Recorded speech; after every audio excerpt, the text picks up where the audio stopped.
Good evening, and welcome to the Voice of Reason, an ongoing show, the opinions of people, the average resident of Shrewsbury. Today, I am co-hosting here with Charlie Garabedian. Our normal host, John Martin, is recuperating right now from some surgical procedures, and hopefully he'll be back next month. So it is my pleasure to run the show today and to bring up some of the topics near and dear to our beloved town of Shrewsbury. First off, we just finished up an election last week, and I just want to thank all the people who ran and congratulate the winners of the selectman race and, of course, the housing and also the school department had members running, and also other town meeting members were also elected. So that was great to see some of the celebratory pictures that I've seen of some of the newly elected town meeting members. And I just hope that we can put this election behind us now, move on, bring the town together, and progress in a good manner going forward. We do have a good town here. I will say that. I'm proud to live here. I've loved living here for the last 20 years. And I think all in all, it's a pretty well-run town. It is, Sean. It really is. It I is mean, broad, sorry. it's relatively a decent tax rate if you look at how we stand among the other towns in the Commonwealth, certainly at the lower end. And the educational system seems to be progressing along the way in a top, 10%, top 15% manner from what I've gathered, also from the state levels. I'd have to check on the statistics there to exactly find out where we stand. So I hope we can, bridge things together, make a new beginning, and progress in a good manner so that the town will stay fiscally strong and people will love to continue to live here and make their home here and even retire here. Well, today Charlie has brought in some interesting topics. So we're going to talk about some of the school department things and how, well, Charlie's going to actually get into that. Okay. Charlie? So, thank you, Rob. What I'd like to talk about this evening is discussion of an article that the superintendent of schools had written in the winter edition of the Shrewsbury School Journal. And he talks about 2 or 3 major topics, and the one that I want to focus upon tonight is his concern with what is happening with students in many, many areas, and I would say these are non-academic areas. I would just want to read part of this. He refers to they have a strategic priority entitled Learning Environments Where Everyone's Success Matters, which is obviously a very fair, a very positive, and a very energetic topic under which you should operate in an education. He goes on to say that their approach to education is inclusive when it comes to our students and families' cultural backgrounds, so that all students and families feel welcome and unconditionally accepted as members of our school community. To achieve our strategic priority of enhanced well-being of all, we have work to do to address the social, emotional, and behavioral health issues that have become more prevalent in recent times in our society and in our community. This is especially true when it comes to the specific topics of depression and suicide, substance abuse, and addiction, including new challenges related to the legalization of marijuana and an epidemic of vaping, in addition to the opioid crisis, and the societal phenomena of smartphones and screen time changing the social dynamic. To address these issues, we need to focus time, attention, and resources on developing a comprehensive approach to social and emotional learning for all, as well as expanded counseling and clinical supports for students with significant needs. And then from there, he moves on to talk about something else. And I think that this raises several questions in my mind when I read it, and I read it a couple of times. He doesn't cite any numbers at all as to how many students would be classified in under having, let's say, social issues, that have emotional problems, that have behavioral problems, that have depression, that have suicidal tendencies, that are involved in substance abuse with marijuana, with the vaping, that are addicted to the use of smartphones, or the need to always be in touch with just using the computer to, whether they're looking at movies or whatever they're doing there.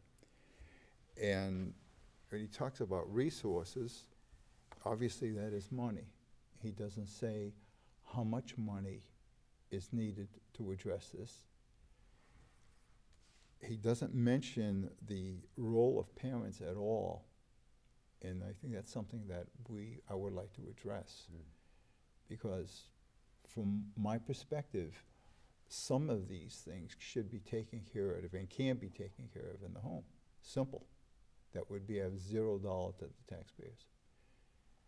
It's unfortunate that we have any of this to talk about here in 2019. Because, and again, people would say to me that you can't compare to the past. Well, I have to compare to the past. I have nothing else to compare to. Growing up, I was born in 1943, so I think I can remember from 1947 onward. And then growing up in the small town of Whitesville, these things were virtually non-existent. I think the biggest problem that comes to my mind is teenage drinking. That was it. And that could have been handled by the parents. But one more thing that I have to add here is the students, the young people are the way they are because they have been made that way. They've been allowed to be that way. It's all modeling on the part of the adult society that mirrors back onto the younger society of people that we have. So we complain about young people, but I say we have made them like that. And that's very sad, and it doesn't have to be that way. When we look at emotional issues, I would say that many of these students are raised in isolation. I don't believe, and I'm being maybe judgmental. If I am, then if I'm wrong, I stand corrected. But I think many of them do not have a true family life. It just doesn't exist, so they don't have that emotional support. Family life, unfortunately, partially comes from the cell phone. And that is how much they're on it, and then the battle becomes with the parents. Get them off it, get them off, and then they fight back. No, I want my cell phone. No, I'm keeping it. No, you're getting punished. You know. Right, and they don't have any relationship with any adults. Again, let's go back to 1953 when I was 10 years old. I had more than just a mother, father, and a sister. I had 5 uncles in close physical proximity that I saw at least 3 or 4 times a week. I had 4 aunts that I saw 3 or 4 times a week on a regular basis, and they were always having conversation with me. How was school? How are you behaving? Are you doing well? And so forth and so on. It was just like a general check. Yeah, so a family unit was much stronger, much larger back then, and now it's what they call the latchkey. That's exactly right. Latchkey kids situation. And when I came home from school, my mother was home. Yeah. My mother was home. Now, she could have been out to work, making money so that we could have, quote, had more things, unquote, but my parents didn't decide to do it that way. She was home to raise my sister and myself, as well as take care of the home and do the things that we had to live as a home, because most of our time was spent in the home. So the sacrifice was that we didn't go on vacations, we didn't go out to eat. A lot of things we, quote, did not do, unquote, as we're doing today. But the other side of that coin is we had this rich environment of social interchange, so that I learned how to behave and how to relate to all these different family members, not just my mother and my father, but I had cousins. I had 3 or 4 cousins that were very in close proximity that I would see, and they were older than I was. and that was a big asset. So I was always relating to them, and sometimes I learned to be teased, and they would tease me a lot. But I learned to grin and bear it, and learn to fight back once in a while.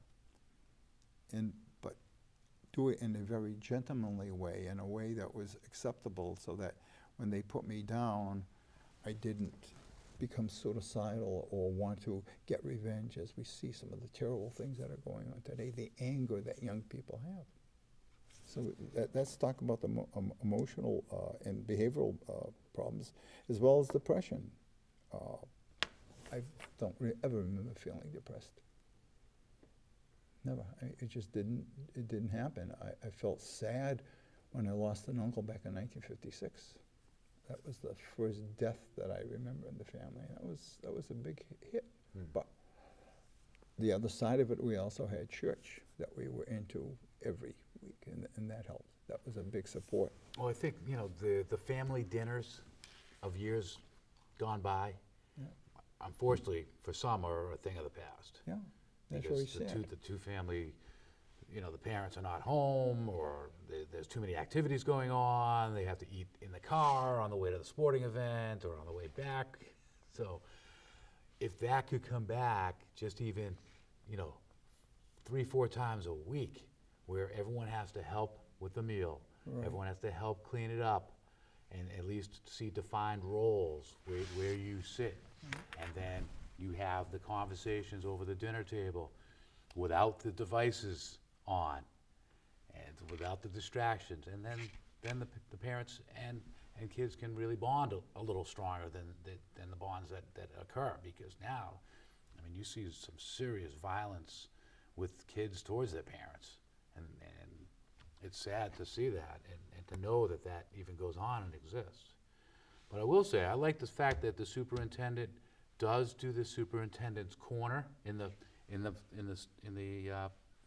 paper every month that you get it. Yeah, every issue of this, he's right about something. And I like how he reserves the corner of every page Right. throughout the whole paper, and he brings up some good conversation pieces here. And it's sad that that this has to be addressed in the schools. I think it's a bad mark on American society, that this is even a problem, and it shouldn't be a problem. What if the parents use the superintendent's corner as a guide? Sometimes that would even help, because if they look at what he's looking at, he's taking certainly a larger view of seeing the whole town and all the children that he deals with, although he's not really dealing with the kids on a regular basis. No. So that is a problem. Right. And Well, obviously, he's getting his information from the teachers that pass it on to the principals and the guidance people, and eventually that information well, comes to the him. problems come to him. Yeah, of course. So he's learning from what the issues are, and these are the number ones Right, that come up. With exactly. the vaping, I'll tell you right now, the vaping is a very big issue. This could open up a whole nother smoking problem for the next 40 to 50 years. People don't realize that. People are getting addicted to these vaping devices so badly that just like we just battled to kind of keep regular cigarette smoking down, finally down to maybe 10% of the population. So these are the metallic cigarettes, as I call them. Yes. Metallic cigarettes, they come in a little vape box, and you buy little cartridge refills for them, and they can, I guess they suck them in, and then they can blow out huge amounts of nicotine, and it's concentrated. So that's the addicting portion. So what they're smoking is nicotine then? Yeah. So how is that, why do they have that instead of the cigarettes? It's not actually a smoke, it's a vaporizer. So you're not really sucking in smoke, you're just getting the vapor fumes, even though it does come out as Okay. a cloud. But then you see people suck in so much of it, and this huge cloud comes out. I mean, that can't be good for the lungs, because inside the lungs, when you inhale, that goes all throughout the lungs, and then when you push out, you're not actually getting it all out. Okay. So No, I really would warn people. That sounds rather negative. Yeah, That I sounds better. really want people to stay away from vaping. It's chew some gum, get some lifesavers. Or something. just don't start it. Yeah. I think that's where, again, that's where the family comes in. Well, the peer pressure gets them. Because Well, one kid comes in, they have this nice new vape box. Oh, look! And then they start passing around. They start sharing it, and all of a sudden, another kid comes in with one the next day. But that's, if the family is strong, the child can resist that peer pressure. I would hope so. Yeah, absolutely. And I think that's where every family has to teach their child of pride, the integrity of their name, that you just don't do that because it is the wrong thing, and teach them how and why it's not good for your entire being, for your physical body, your emotional body, your mental body, all of it. It's not good for your being at all. But going back to families, I can actually say to you that every Saturday night we were together in somebody's home, in our extended family, and then on Sundays we were together as well. So Sunday I didn't play with any children at all. Sunday in the morning went to church, come home for dinner at somebody's homes, and we were in that home till 4 or 5 o'clock in the afternoon anyhow. And it was, even if anybody of my age wasn't there, I still had to sit there and listen. And I would give both arms to be able to do that one more time, of what the things I heard and the wisdom that was passed around. And unfortunately for young people, they don't have that anymore. And I feel sorry for them. That's a sad issue. And when we go on to the vaping and marijuana, that's something else that can be taught and should be taught at the home, that you just don't do it. And it seems that if these problems keep on getting worse, it's going to cost the taxpayers more money to run the schools. And everything, all these problems are dumped in the laps of the schools. And the schools no longer are just places for education, for academic education, as they were initially created to be. The school is trying to do 500 different tasks. Yeah. But the main task of education, truly academic education, credible education, I think is gone by the boards. And we're cheating our young people from where I see. That's my own personal opinion as to how I see people at the college level. What they should know and what they should be able to do with their minds just is not there for their age. They're not up to par, as we would say. Because I think the schools are concerned with so many of these other non-academic issues. When these issues can be and should be taken care of at the home level. Actually, the problem should never even occur. It should never occur if things were more absolute. But unfortunately, in our society today, Rob, everything is negotiable. Yeah. And negotiable is when a child gets a cell phone. Yeah. When do they actually need a cell phone? That's right. And once they have it, do they necessarily need a smartphone right out of the gate? They don't. They just need something to say, hey, Mom, I need a ride, pick me up. Well, we used to have payphones for that. Right. I can remember never having to call my mother or my father from school at all. In 12 years of high school, I never called them at all. There was no need to. Nothing ever occurred for me that I was going to call them for anything. Well, like a situation where you stay after school for a little extra help, or you're I didn't have to tell them. They knew to pick you up. No, I walked home. Oh, you walked home? Okay. I walked home. And my mother knew that if I wasn't home with a certain amount of time, that I was in school, or I better be in school. And so when I got home, she'd say, where were you? And I would tell her the truth. There's another thing about lying to your parents. You just did not do that, because that was an absolute rule that was non-negotiable. Non-negotiable. There was no bargaining at all. Mm. And that's part of our problem. There aren't enough things that are absolute. If you look at some of the crimes that are committed by some people in our society today, and how lawyers will go into the courtroom and they'll negotiate, and before you know it, the person gets a very little punishment and no punishment at all. Some people commit murder and they get off just on probation. They spent 90 days in jail waiting for the trial or whatever the time it is, and they'll count that as time served. Mm. Sets the wrong climate. Yeah. So their tendency to go out and do it again is increased, because they'll say, well, if I did it once, I can go out and do it again. And that filters down to young people. Young people see this. They can get away with it. We'll try it. That's exactly right. That's exactly right. We talk about the smartphones and all these other electronic devices. I can remember not having a telephone in our home. Couldn't afford it. How did we live? I didn't call any of my friends. If I wanted to talk to my friends, I'd walk over to their house. That was it. Everything was very much face to face. And if somebody wanted to get in touch with us, our neighbors had a phone. So some member of the family, if they didn't want to come to our house and see us, they would call that person. That person would let us know that your family member wants to talk to you. So we'd either go to their phone or we'd go across the street to the drugstore, and for a dime. Actually, first it was, I can remember, a nickel. You dial the number and then you could talk for as long as you want. Life seemed to go along pretty well without this. And you could also write a letter. Right. It would take a few days to get there, but Right. there was another form of communications that really does not go on much anymore. That's all gone. And in fact, the entire art and skill of writing, of composing, is gone too.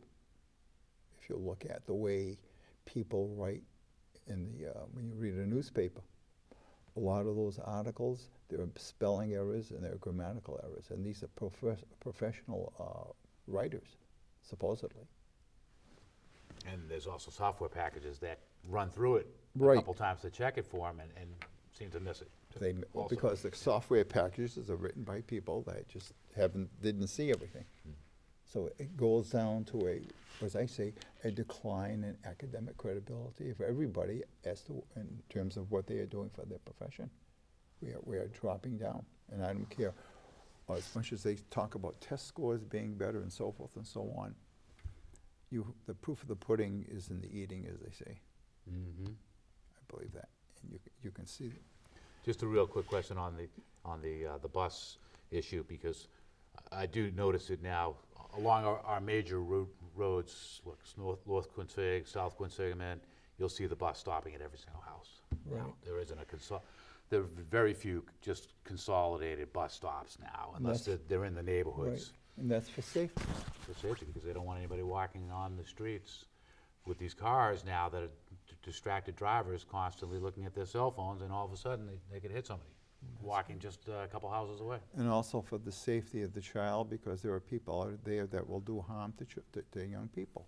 There's another part of the sicknesses of our society. Those people have learned that someplace along their lives have taken the wrong track. And it all goes back to the homes that they were raised in, unfortunately. I know it can't be a perfect world, Rob, but this has gone too far afield. This is now becoming more and more extreme as time goes on. And we're expecting the schools to solve the problem. I don't think that can happen. No. I don't think they're going to be able to do it. Even if you gave them $1 million, $2 million a year to do it, they're not going to be able to do it, because the solution lies in the people that the children are living with the home and the family. I believe that that's the solution there. In his article, he doesn't mention the role of parents at all.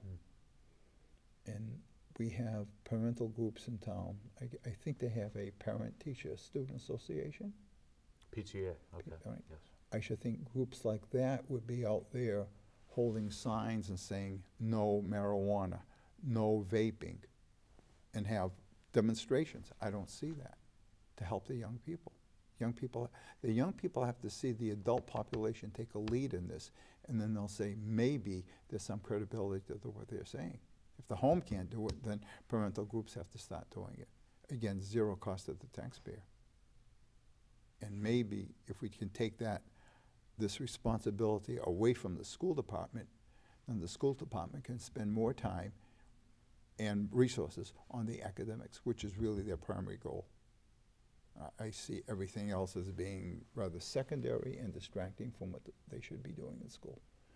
But I'm prejudiced when I say that. Being an academic person, obviously I would say that. So my big question to you would be, do you see our schools going towards more of an online, a lot of the jobs that have started in the past, you become educated by their computer system. Right. You do their computer system courses online, then you're qualified. Right. Do you see that coming down in the academic mode? They have a lot of online courses, and I don't believe, I'd never teach an online course, because To me, the joy of teaching is being face to face with human beings and having discussion, presenting ideas and saying, let's discuss this.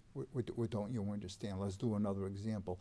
Like, let's take this example of mathematics and put some variations on it. Let's change it and discover what the results are going to be and how we're going to get at those results. And there is where academic thought hopefully starts to have more credibility and have more meaning.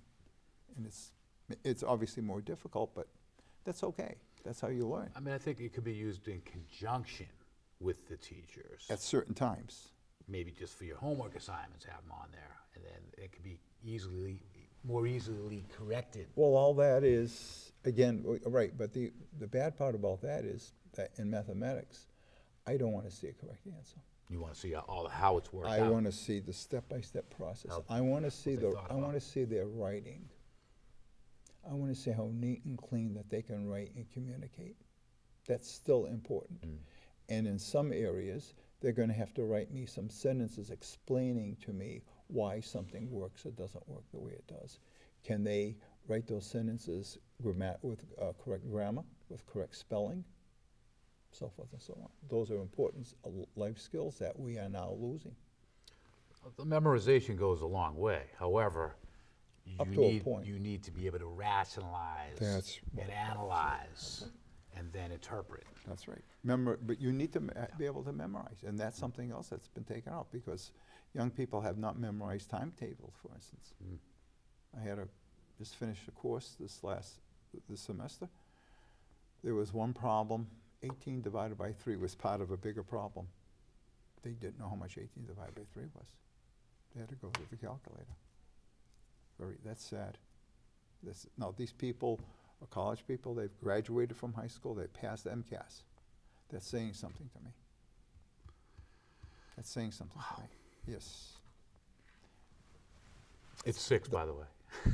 Pardon? It's 6. Yeah, it's still 6. It's still 6. Some people say 7, but it's still 6. I think another point that we're the political side of this town, when we went to look at the selling marijuana in town, I don't believe we as a town came out and said no to that. The selectmen had a split decision vote on that. Yeah. They're thinking with the money interests, Right. are we going to lose out to other towns? So what's more important, the money or setting an example for our young people? That sent a signal to the young people. I know it did. Oh, it did. Because they're saying, well, it's legal now, so it must be okay. Even if my mother and father say it's not, the law says it's okay, I can do it. Bad. And they're thinking, oh, wow, there's going to be a vape shop closer for us. We can get our vape cigarettes and everything, too. Well, I'm going to have to leave it there, Charlie. I can't understand that. Thank you for bringing this enlightening article to our attention today. And like I say, I do read this every time it comes out. The Superintendent Corner is one of the reasons I do read that publication. I'd like to thank you for being here as a guest. Thank you. Wish Thank you, John Rob. the best of luck on his recovery and hope to see him back soon. And we'll see you next time on The Voice of Reason.